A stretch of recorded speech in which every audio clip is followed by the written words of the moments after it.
오늘 계신 말씀은 신약성경 갈라디아서 말씀입니다. 우리가 계속 성경 BTS 했던 본문을 중심으로 한 주 정도씩 짧게 말씀을 좀 나눠보고 있는데요. 오늘은 갈라디아서 6장 7절에서 9절 말씀입니다. 우리 합독하시면 좋겠습니다. 한 목소리로 합독하십니다. 갈라디아서 6장 7절에서 9절입니다. 함께 같이 읽겠습니다. 시작. 스스로 속이지 말라. 하나님은 업신여김을 받지 아니하시나니 사람이 무엇으로 심든지 그대로 거두리라. 자기 육체를 위하여 심는 자는 육체로부터 썩어질 것을 거두고 성령을 위하여 심는 자는 성령으로부터 영생을 거두리라. 우리가 선을 행하되 낙심하지 말지니 포기하지 아니하면 때가 이름에 거두리라. 아멘. 고맙고 감사하신 아버지 하나님, 오늘도 우리가 하나님 앞에 나아갑니다. 아버지, 여전히 교회 오지 못하고 또 자유롭게 사람들을 만나지 못하고 또 편하게 아버지 하나님이여 교제하지 못하는 어려운 상황 속에서 하루하루를 버티며 살아가는 모든 믿음의 백성들의 삶 가운데 하나님 함께하여 주시고 위로해 주시고 또 코로나로 인하여 삶의 자리가 어렵고 위태로운 이들의 자리를 하나님 기억하여 주시기를 원합니다. 오늘도 아버지 하나님 앞에 나오며 귀한 예물을 구별하여 드립니다.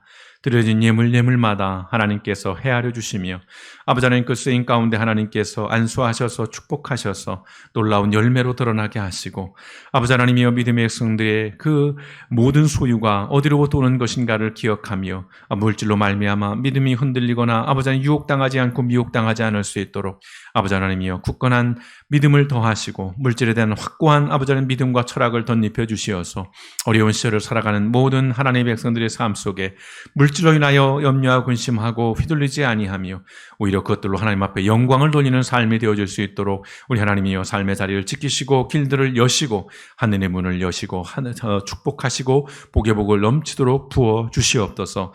오늘도 말씀을 붙잡습니다. 어려운 시절 믿음을 지키며 살아가기가 어려운 이 상황에서 다시 한번 우리가 믿음을 돌아보고 우리의 삶을 하나님 앞에 정렬하고 정비하는 시간 되어질 수 있도록 말씀 가운데 우리 하나님 역사하여 주시며 은혜 더하여 주시옵소서. 성령 하나님 한 영혼을 붙드셔서 오늘도 말씀 속에 승리하고 쇠임 얻는 시간 될 수 있도록 우리 하나님 놀랍게 축복하여 주시옵소서. 모든 말씀을 권하신 예수님의 이름으로 감사하며 기도드렸습니다.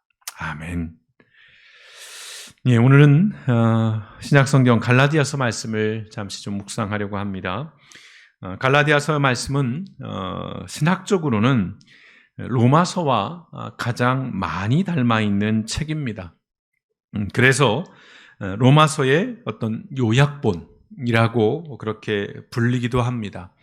로마서와 갈라디아서의 핵심 주제는 한 단어로 한다면 이신칭입니다. 이신칭이가 주된 메시지이지요. 믿음으로 의롭게 된다라고 하는 것이지요. 구원은 율법을 준수하는 행위가 아니라 예수님을 믿음으로 받는 것임을 강조하고 있습니다. 로마서와 갈라디아서가요. 그런데 조금의 뉘앙스의 차이는 있습니다. 로마서가 바울이 아주 냉철하고 논리적인 어조로서 하나의 논문처럼 이 이신칭의를 가르치는 책이라면 이 갈라디아서는 바울이 아주 격앙된 목소리로 조금 분노에 찬 목소리로 이신칭의를 다시 한번 강조하는 그런 책입니다. 왜냐하면 당시에 이방인들이 구원을 받으려면 유대인의 율법을 지켜야 한다는 잘못된 복음을 전하는 사람들이 이 갈라디아 교회를 위험하게 만들었기 때문입니다. 다시 말씀드리면 구원을 받으려면 유대인처럼 되어야 한다는 것입니다. 유대인이 지켰던 그 율법을 지켜야만이 구원을 받을 수 있다라는 가르침을 전하는 이른바 거짓 교사들이 교회 안에 독버섯처럼 퍼져나가는 그런 상황에서 이제 사도 바울이 그들에 대한 분노의 마음을 가지고 다시 한번 믿음으로써 의롭게 된다라고 하는 이 이신칭의에 대한 교리를 주장하고 있는 것이지요. 오늘 바울은 율법주의자들, 그 잘못된 복음을 전하고 있는 자들을 그 전한 복음을 다른 복음이라고 규정을 합니다. 그러면서 경고하지요. 갈라디아서 1장 8절에 보시면 우리나 혹은 하늘로부터 온 천사라도 우리가 너희에게 전한 복음 외에 다른 복음을 전하면 저주를 받을지어다. 사람뿐만 아니라 심지어는 하늘로부터 온 천사일지라도 다른 복음을 전하면 저주를 받는다라고 분명하게 말씀합니다. 그러면서 이 신칭의 교리를 강조하는데요. 2장 16절의 말씀입니다. 함께 같이 읽어보실까요? 시작. 사람이 의롭게 되는 것은 율법의 행위로 말미암음이 아니요 오직 예수 그리스도를 믿음으로 말미암는 줄 알므로 우리도 그리스도 예수를 믿나니 이는 우리가 율법의 행위로서가 아니고 그리스도를 믿음으로써 의롭다함을 얻으려 함이라. 율법의 행위로서는 의롭다함을 얻을 육체가 없느니라. 아멘. 아주 명확하게 단호하게 말씀을 하고 있습니다. 사도 바울은요, 이 갈라디아서 1장에서 4장에 걸쳐서 4장에 걸쳐서 이 이신칭이라고 하는 교리적인 가르침을 이어갑니다. 그런데요, 이 갈라디아서 말씀이 4장에서 끝나지는 않습니다. 이신칭이라고 하는 교리적인 가르침, 또 오직 의인은 믿음으로 말미암아 의롭게 된다라고 하는 그런 가르침에서 딱 끝이 나는 것이 아니라 갈라디아서는 5장과 6장까지 이어집니다. 바울은 이 갈라디아서 5장 6절까지를 통해서 이제 사도 바울에게 실제적이고 실천적인 신앙을 권면합니다. 우리가 그래서 꼭 기억해야 할 것은 교리가 신앙의 전부는 아니라는 것입니다. 교리는 매우 중요해요. 토대입니다. 이 뼈대와 같은 것인데 그것이 전부는 아니라는 것입니다. 오늘 바울의 중요한 신학적인 사상은 사랑은 율법의 완성이라는 것을 우리가 확인해 볼 수 있습니다. 갈라디아서 5장 13절에서 14절의 말씀 함께 같이 읽어보시겠습니다. 시작. 형제들아 너희가 자유를 위하여 부르심을 입었으나 그러나 그 자유로 육체의 기회를 삼지 말고 오직 사랑으로 서로 종노릇하라. 온 율법은 내 이웃 사랑하기를 내 자신같이 하라 하신 한 말씀에서 이루어졌나니. 아멘. 이신칭이라고 하는 믿음으로서 행위가 아니다. 믿음이 중요하다라는 것을 말씀했지만 그것이 전부라는 것은 아니라는 것이죠. 자, 자유라는 것, 믿음으로써 우리가 이제 노예를 벗어난 이제 해방이 된 자들이지만 그렇다고 해서 행위가 중요하지 않다는 말씀이 아니라는 것이에요. 행위를 아무렇게 해도 되는 것이 아니라 뭐예요? 오직 사랑으로 서로 종노릇하라는 것입니다. 그러면서 무슨 말씀을 주셨어요? 온 율법, 모든 율법은 내 이웃 사랑하기를 내 자신같이 하라 하신 이 말씀 누가 하셨죠? 예수님의 말씀입니다. 이 예수님의 말씀을 기초로 하고 있는 것이지요. 이 예수님의 말씀을 통해 이제 사랑은 율법의 완성이라고 하는 이 어떤 삶의 실제적인 실천과 어떤 행위를 이야기하고 있는 것입니다. 오늘 사도 바울은요, 갈라디아서 6장에서 실천적 신앙의 이제 구체적인 적용을 이렇게 합니다. 짐을 서로 지라. 여러분 성경을 보시면 6장에 이렇게 나옵니다. 짐을 서로 지라고 권면을 합니다. 자, 갈라디아서 6장 2절의 말씀 함께 읽습니다. 시작. 너희가 짐을 서로 지라. 그리하여 그리스도의 법을 성취하라. 아멘. 짐을 지라는 것입니다. 짐을 나눠지는 것은 예수님을 본받는 가장 좋은 예입니다. 예수님께서는 우리의 짐을 대신 지셨습니다. 예수님의 그 십자가의 길은 결국은 우리의 짐을 지신 거예요. 우리의 십자가를 대신 지신 것입니다. 그래서 바울이 이렇게 말씀합니다. 1장 4절에서요. 함께 같이 읽어보겠습니다. 시작. 그리스도께서 하나님 곧 우리 아버지의 뜻을 따라 이 악한 세대에서 우리를 건지시려고 우리 죄를 대속하기 위하여 자기 몸을 주셨으니. 대속이라는 단어를 기억하십시오. 또 3장 13절 상반절 말씀 같이 읽어봅니다. 시작. 그리스도께서 우리를 위하여 저주를 받은 바 되사 율법의 저주에서 우리를 속량하셨으니. 대속과 속량이라고 하는 이 단어. 우리의 죄짐을 대신 지셨다는 것입니다. 그래서요, 그리스도인이 서로 짐을 지는 일은 마땅한 일입니다. 당연한 일이라는 것입니다. 오늘 바울은 이것이 그리스도의 법을 성취하는 것이라고 말씀합니다. 여기서 말씀하는 그리스도의 법 뭔지 아시죠? 오늘 마태복음 22장 39절 예수님의 그 말씀입니다. 내 이웃을 내 자신같이 사랑하라. 사도 바울은 예수님의 이 말씀을 가지고 자신의 신학을 풀어가는 거예요. 이신층이라고 하는 중요한 그 신학, 매우 중요한 그 교리와 함께 그것의 완성은 결국은 내 이웃을 내 자신같이 사랑하라고 하는 이 예수님의 말씀을 오늘 우리에게 권면하고 있는 것입니다. 다시 말씀드립니다. 사랑은 율법의 완성입니다. 서로 짐을 지는 것이 바로 사랑인 것입니다. 이러한 배경에서 나온 말씀이 바로 오늘 본문의 말씀인 갈라디아서 6장 7절과 9절의 말씀입니다. 오늘 바울은 오래된 격언으로 말씀을 시작합니다. 7절의 말씀 어떻게 시작되죠? 스스로 속이지 말라. 이것은 성경에서만 있는 이야기가 아니라 고대 근동에서 오랫동안 사람들에게 회자되던 사용되던 말입니다. 격언이지요. 스스로 속이지 말라. 오늘 이 말씀은 자신을 속일 수 없다는 것인데요. 왜냐하면 7절 하반절에 보시면 하나님은 조롱을 받으실 분이 아니시기 때문에 그렇습니다. 나를 속인다는 것은 결국은 뭡니까? 하나님을 속일 수 있다는 거예요. 하나님을 속인다는 것입니다. 그러나 하나님은 결코 속일 수 있는 분이 아니라는 것입니다. 무슨 말씀일까요? 나를 속일 수 없다는 것입니다. 자, 이 사실을 또 하나의 오래된 격언으로 설명을 합니다. 그것이 7절에서부터 8절의 말씀입니다. 같이 읽어보시겠습니다. 시작. 사람이 무엇으로 심든지 그대로 거두리라.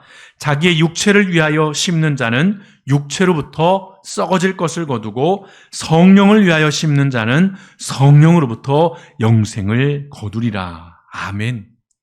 여러분, 지극히 상식적인 하나님의 법칙입니다. 심오하지 않아요.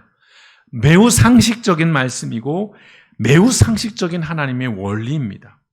자기의 육체를 위하여 심는다는 것은 자신의 욕망에 충실한 삶을 의미합니다. 욕망에 따라 사는 삶이 당장은 유익해 보여요. 즐거워 보입니다. 그럴듯해 보이고요. 그것이 지혜롭게 보입니다. 그러나 결국은 자신을 파괴하는 삶이고 파괴하는 일이라는 것입니다. 오해는 마십시오. 자신을 돌보는 일을 하지 말고 자신을 위하여 아무것도 하지 말라는 그런 말씀이 아닙니다. 나를 위한다는 것의 본질, 이것의 의미를 우리는 진지하게 묵상을 해야 합니다. 성도 여러분, 나를 위한다는 것이 무엇일까요? 나를 위한다는 것의 의미가 어떤 것일까요? 내가 원하고 내가 바라는 것, 내가 즐거워하는 것, 내가 기뻐하는 것, 그것을 위해서 사는 것 물론 필요한 것이지만 정말 그것들이 온전히 다 나를 위한 것일까? 우리는 진지하게 이 물음에 묵상을 해야 할 것입니다. 하나님께서 보시기에 좋지 않은 것은 결코 나를 위한 일이 아닙니다. 내가 보기에 그것이 즐거워 보일지라도, 내가 보기에 그것이 좋아 보일지라도 궁극적으로는 나를 위한 일이 아니라는 것입니다. 내가 매일매일을 살면서 의도적으로 무언가를 행하고 또는 어떤 노력을 하지 않더라도 우리는 매일매일 무언가를 심으며 사는 인생을 살아갑니다. 예컨대 이런 것입니다. 무심코 내뱉는 말들, 우리의 행동들, 또는 우리가 하는 선택들, 또는 우리의 태도 등이 그러한 것이지요. 예수님께서 말씀하셨습니다. 마태복음 15장 18절 말씀에서요. 입에서 나오는 것들은 마음에서 나오나니 이것이야말로 사람을 더럽게 하느니라. 밖에 있는 어떤 배설물이나 어떤 무슨 더러운 먼지나 어떤 쓰레기들 이런 어떤 것이 더러운 것이 아니라, 물론 그런 것도 더러운 것이지만 정말 더러운 것은 밖에 있는 것이 아니고 진짜 더러운 것은 내 안에 있다는 거예요. 내 안에서부터 나오는 것이 진짜 더럽다는 것입니다. 이런 것들이 나도 모르게 눈 사이에 하나씩 쌓여간다는 것입니다. 이것이 바로 심는 행위입니다. 심는 것은 반드시 거둔다라고 말씀을 합니다. 사람이 무엇으로 심든지 그대로 거둔다라고 하는 이 말씀. 그래서 굉장히 무서운 말씀이에요. 두려운 말씀입니다. 내가 일상에서 매일매일 하는 말들, 내가 하는 소소한 행동들, 내가 무시고 하는 어떠한 선택들이나 또는 내가 나도 모르게 보이는 얼굴의 표정들이나 손짓들이나 이러한 태도들이 그냥 흘려가는, 그저 사라져버리고 소멸해버리는 것이 아니라 쌓인다는 거예요. 그것이 심겨지는 것이라는 겁니다. 더 큰 문제는 뭡니까? 그것이 그대로 거두어진다는 것입니다. 여러분, 두려운 말씀이지요. 더 두려운 이유는 그것입니다. 좋은 것만 거두는 것이 아니기 때문이에요. 내가 무언가를 심었을 때 선하고 아름답고 좋은 것들만 거둔다면 무엇이 문제겠어요? 나쁜 것도 반드시 거둘 수밖에 없다는 것입니다. 여러분, 이것이 하나님의 정의이자 하나님의 공의입니다. 성경은 수없이 이러한 하나님의 법칙에 대해서 말씀하는데요. 그 가운데 한 말씀을 보시면 이사야서 3장 10절과 11절의 말씀을 보시겠습니다. 함께 같이 읽어보실까요? 시작.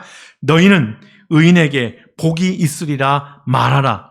그들은 그들의 행위의 열매를 먹을 것이며 악인에게는 화가 있으니 이는 그의 손으로 행한 대로 그가 보응을 받을 것임이니라.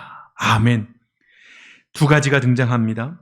행위가 등장해요. 열매라는 말이 등장합니다. 악인에게 화가 있다라는 것, 그가 손으로 행한 대로 그가 보응을 받는다는 것, 의인은 복이 있다는 것, 그의 행위대로 열매를 먹을 것이라고 하는 이 말씀. 성경은 끊임없이 이 원리를 우리에게 말씀해 줍니다. 그런데요, 심은 대로 거둔다는 말은 한편으로는 굉장히 다양스러운 말씀이기도 합니다. 하나님께서 매일매일의 삶에서 나의 수고, 여러분의 노력, 여러분의 애씀을 놓치지 않는다는 것입니다. 못 보지 않으신다는 거예요. 외면하지 않으신다는 말씀입니다. 그래서 이것이 우리에게는 또 위로의 말씀이고 소망의 말씀이기도 합니다. 여러분, 정말 그러신지요? 여러분이 여러분의 삶의 자리에서 어렵고 힘든 여건 속에서도 앞이 보이지 않는 상황에서도 하나님 앞에 서서 믿음을 가지고 그 믿음 안에서의 삶을 살아가는 것을 하나님이 결코 외면치 않으신다는 이 말씀. 그래서 사도 바울이 우리에게 이 말씀을 주십니다. 9절의 말씀입니다. 함께 같이 읽어보실까요? 시작. 우리가 선을 행하되 낙심하지 말지니 포기하지 아니하면 때가 이름에 거두리라. 아멘. 다시 한번요. 시작. 우리가 선을 행하되 낙심하지 말지니 포기하지 아니하면 때가 이름에 거두리라. 아멘. 여러분, 이 말씀은 착한 일을 한 사람이 상을 받는다라는 어떤 동화 같은 그런 말씀만은 아닙니다. 물론 서로의 짐을 지고 서로에게 나눔과 섬김을 그러한 실천하는 삶, 그런 아름다운 삶을 살면 그에 합당한 열매를 거둡니다. 하지만 이 말씀은 그보다 더 크고 더 깊은, 더 넓은 의미입니다. 하나님의 공의와 하나님의 정의에 관한 그런 말씀인 것입니다. 이 말씀은 우리가 지난주일에 나눴던 말씀, 지난주에 어떤 말씀을 나눴죠? 시편 126편의 말씀. 바로 그 말씀과 맥을 같이 합니다. 5절과 6절의 말씀 다시 읽어보시겠습니다. 시작. 눈물을 흘리며 씨를 뿌리는 자는 기쁨으로 거두리로다. 울며 씨를 뿌리러 나가는 자는 반드시 기쁨으로 그 곡식단을 가지고 돌아오리로다. 아멘. 이 말씀은 무엇과도 연결된다고 말씀드렸죠? 그 전주 말씀. 룻기의 이야기. 나오미와 룻의 이야기가 바로 이 시편 126편 5절과 6절의 말씀과 괴를 같이 하고요. 오늘 이 5절과 6절의 말씀은 오늘 갈라디아서 6장 9절의 말씀과 괴를 같이 합니다. 이 3주간 이어지는 말씀이 사실은 같은 말씀을 계속해서 강조하고 있는 말씀입니다. 포기하지 않고 돌아서지 않고 매일의 삶을 하나님 앞에서 우리가 살아간다면 하나님께서요, 그런 우리의 삶을 절대 외면하시거나 포기하지 않으신다는 것입니다. 성도 여러분, 세상의 상식으로도요, 심은 대로 거둘진데 하물며 하나님 앞에서 선을 행하며 살아간 삶을 하나님께서 모른 척 하시겠습니까? 의인은 반드시 하나님께서 귀한 것으로 보상하시고 열매 맺게 하십니다. 그것이 오늘의 시편에서 그런 말씀이 있었죠. 성경 곳곳에서도 하나님은 우리에게 이런 약속을 주십니다. 왜요? 하나님은 절대 그럴 수 없는 분이시기 때문입니다. 하나님은 정의와 공의의 하나님이시기 때문입니다. 하나님은 신실하신 하나님이시기 때문입니다.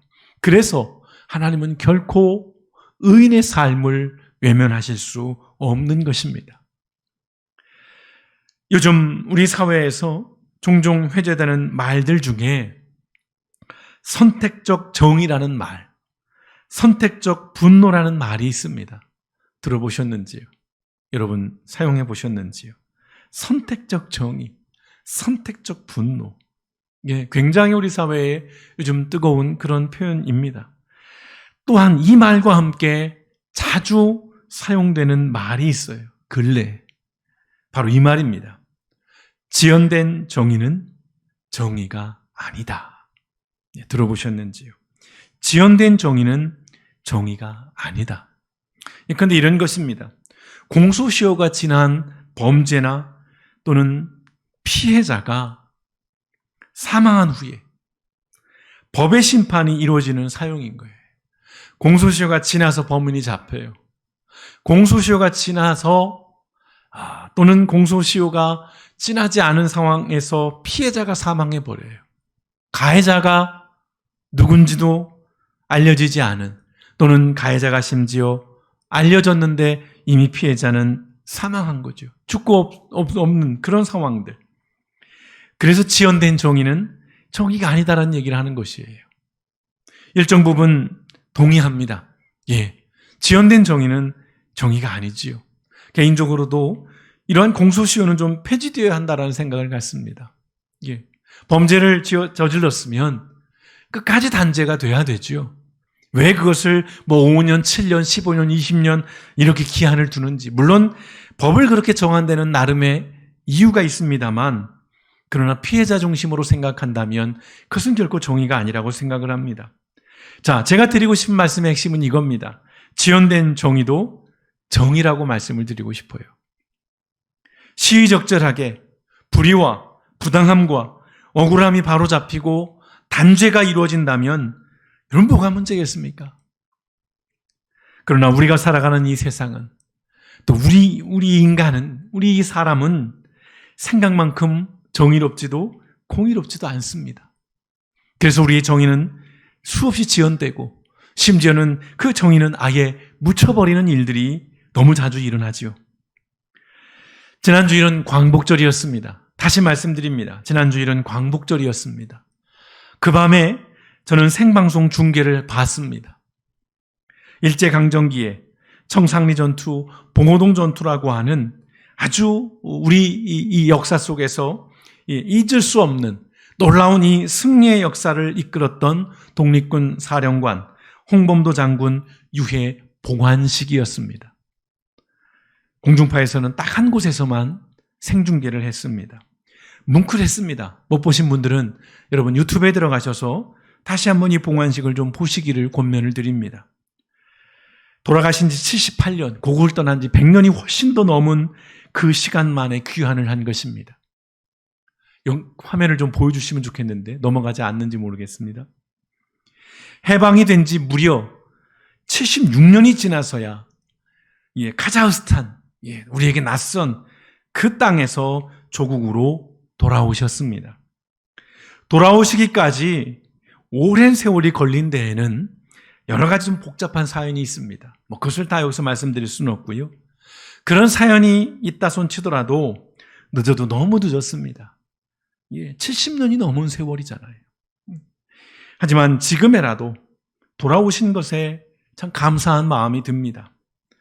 광복절이 지났는데도 지나간 역사를 왜 자꾸 꺼내고 언급하느냐고 불편한 마음을 가지실 수도 있습니다. 실제로 저 홍범도 장군 유해 봉환식을 비롯해서 그 홍범도 장군을 비하하고 폄하하고 욕하는 그런 인터넷상에 수많은 사람들이 존재합니다. 참 슬픈 일이기도 하죠. 성도 여러분, 아무리 시간이 지났다 해도 물어야 할 역사는 물어야 합니다. 100년이 아니라 200년이 지나도요. 돌아와야 할 사람은 유해가 돼서라도 뼈 조각이라도 돌아와야 하는 것입니다. 돌아오게 해야 하는 것입니다. 왜요? 역사는 계속되고 있기 때문입니다. 지나간 역사라고 해서 정의를 바로잡지 않으면 그 역사는 반복되기 때문입니다. 심은 대로 거둔다는 것을 보여줘야 반복되지 않을 수 있는 것입니다. 심은 대로 거둔다는 것을 보여줘야 불의가 아무렇지도 않게 고개 들고 살아가는 일을 막을 수 있다는 것입니다. 그나마요.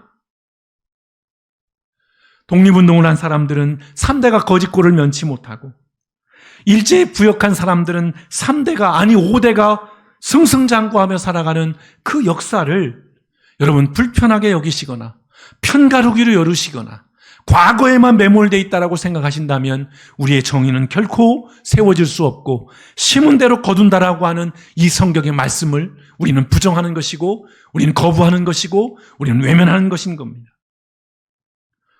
독일은요, 세계 2차 대전 당시 히틀러에게 나치에게 부역했던 사람들을 지금도 법정에 세웁니다. 최근에요, 나치 수용소의 경비병이었던 고작 경비병이었던 라인홀드 하닝이라는 사람을 전범으로 처벌했습니다. 법정에 세웠습니다. 지금 보시는 화면이 그거예요. 근데 라인홀드 하닝이 저때 몇 살이었는지 아십니까? 100세였어요. 100살이었습니다. 겨우 경비병이었어요. 하급 관리하는 직원이었습니다. 무려 100세예요. 그런 사람을 기어이 기필코 찾아내서 법정에 세우는 것입니다. 저들이 왜 그럴까요? 이 재판에 대해서 당시 언론은 이렇게 보도를 했습니다. 현재와 미래의 인권 침해자들에 대한 경고라고요. 현재와 미래의 인권 침해자들, 그들에 대한 경고인 것입니다. 심은 대로 거둔다는 것을 보여주는 것이 정의예요. 그래야만이 그런 부정의의 역사가 그나마 줄어들 수 있다는 것입니다. 그래서 말씀드립니다. 지연된 정의라도 정의인 것입니다. 시간이 지났다고 묻지 않는 정의는 결코 하나님의 정의가 아닌 것입니다. 또한 여러분 기억하십시오. 심었다고 해서 다 내가 거두는 것은 아닙니다. 내가 심은 것을 누군가가 좋은 것으로 거두어요. 그런데 무서운 말씀이 있습니다. 나쁜 것으로도 거두게 된다는 것입니다. 여러분 무서운 말씀이에요. 내가 심은 것을 내가 못 거둔다. 뭐 괜찮을 수 있어요. 다른 사람이 좋은 것으로 거둬가면 되니까요. 그런데 내가 심은 것을 나쁜 것으로 누군가가 거둔다는 것입니다. 대표적으로 말하면 기후위기 같은 것이지요.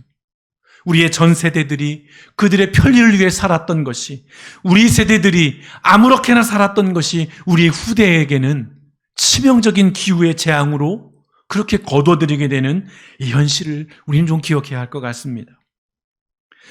여러분, 이태석 신부님을 기억하시는지요? 남수단 톤즈라고 하는 곳에서 의료봉사와 교육봉사를 했던 그런 신부님이십니다. 의사이기도 하고요. 그러나 2010년에 암으로 안타깝게도 선종을 하시죠. 그때 그 이야기가 영화로 만들어졌습니다. 울지마 톤즈라고 하는, 기억하실 겁니다. 근데 그때의 신부님의 그 어린 제자들 중에서 이제 10년이 지난 이 즈음 현재 의료인의 길을 걷고 있는 사람들이 40명이 넘는다고 합니다. 의료인을 걷는 사람만 이야기하는 거예요. 여러분 화면에 보시는 저 부활이라고 하는 이제 새롭게 나온 영화인데요. 바로 이 신부님의 삶은 하나의 미랄이 썩어졌을 때, 땅에 심겨졌을 때 얼마나 놀라운 열매를 맺을 수 있는가를 우리에게 생생하게 보여주는 이야기입니다. 참 소개하면서 부끄러운 마음이 드는데요. 저 부활이라고 하는 저 영화를 찾아보면서 이런 글귀를 발견했습니다. 어떤 순간도 삶에서 의미 없는 순간은 없습니다. 매 순간이 꽃봉오리요, 꽃이 지면 결실을 맺습니다. 다시요. 어떤 순간도 삶에서 의미 없는 순간은 없습니다. 매 순간이 꽃봉오리요, 꽃이 지면 결실을 맺습니다. 성도 여러분, 지금 매일의 삶에서 여러분 무엇을 심고 계시는지요? 하루하루 고단하고 힘겹고 어렵고 이 힘겨운 상황 속에서 여러분은 무엇을 심고 계시는지요? 그리스도인으로 산다는 것은 예수님의 삶을 본받는 삶입니다. 바로 이 삶은 다른 표현으로 하자면 예수님을 심는 삶입니다. 그리스도인으로 산다는 것은 매일매일의 삶에서 예수님을 심는 삶입니다. 나의 말을 통해서, 나의 행동을 통해서, 나의 선택을 통해서, 나의 태도들을 통해서 우린 예수님을 심는 거예요. 누군가에게. 예수님의 삶은 이렇게 표현할 수 있을 것 같습니다. 고린도전서 13장 그 사랑장에 있는 말씀의 일부분을 인용하자면 예수님은 무례하지 않으며 자기의 이익을 구하지 않으며 불의를 기뻐하지 않으며 진리와 함께 기뻐하시는 삶을 사셨습니다. 성도 여러분, 이 코로나라고 하는 이 상황, 계속되고 있고 더 악화되고 있는 이 상황 속에서 더러 무기력해지고 더러 낙심이 되고 지칠 때 믿음의 삶을 산다는 것이 어떤 의미가 있고 내가 그리스도인으로 살아가는 것이 어떤 가치가 있는가가 흔들릴 때에 여러분 이 말씀을 다시 꺼내서 여러분 묵상하시고 기억하시면 좋겠습니다. 우리 같이 한번 다시 읽어보시면 좋겠습니다. 갈라디아서 6장 9절의 말씀입니다. 시작. 우리가 선을 행하되 낙심하지 말지니 포기하지 아니하면 때가 이름에 거두리라. 아멘. 신실한 하나님의 약속의 말씀입니다. 변치 않으시는 하나님의 우리에게 주시는 놀라운 약속의 말씀입니다. 하나님의 정의와 하나님의 공의는 결코 우리의 믿음이 헛된 것으로 만들지 않으십니다. 낙심하지 않고 포기하지 않고 믿음의 길을 살아가신다면 우리의 그 삶을 통해 하나님의 놀라운 역사가 일어나실 것이고 우리에게 놀라운 열매가 맺혀지게 될 것이며 내가 심은 그 열매를 누군가가 풍성한 것으로 거두게 되는 복된 인생을 만나게 될 것을 우리가 기억하면서 이번 한 주간 여러분 삶의 자리에 상황과 환경이 어떠하든 여러분 포기하지 마시고 낙심하지 마시고 그리스도인으로서 예수 그리스도를 심는 이 한 주간의 삶이 되시기를 주님의 이름으로 축원드립니다.